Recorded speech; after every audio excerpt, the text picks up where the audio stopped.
Measure R failed in Red Bluff, so the city needs a plan B to fix major road problems. Action News Now reporter Alejandro Mejia shows us what city leaders are considering at tonight's meeting.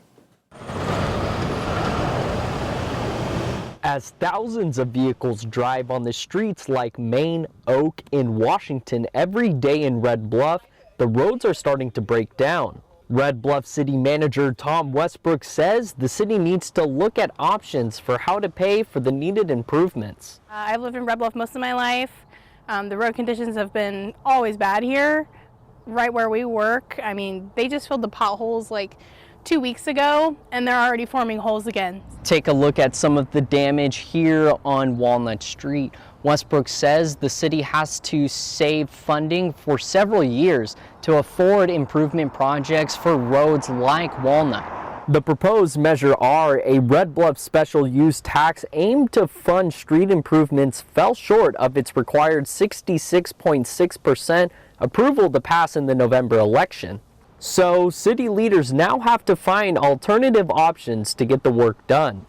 I think that there's a number of major primary collector streets that need to be improved. We would like to have some type of dedicated tax measure so that we can leverage the funds that we do get to some other funds that may be available through the state and federal government. The city could offer voters a parcel tax, a city general tax, and bond measures, to name a few ways. But no matter what tax proposal the city chooses, it will be up to voters to decide if it actually happens. Red Bluff City Council could also wait to put a measure or bond out during the 2026 election cycle or the request of a special election to get money coming in sooner. But a special election could cost the city upwards of $30,000. To actually see something being done instead of being talked about would be great. And then when you do have an accident with your car or something, you know that there's something that is going to prevent it from happening again because you can see our tax dollars at work. So I'm encouraged that we're going to be able to do something for our residents in the next few years. Reporting in Red Bluff, Alejandro Mejia, Action News Now.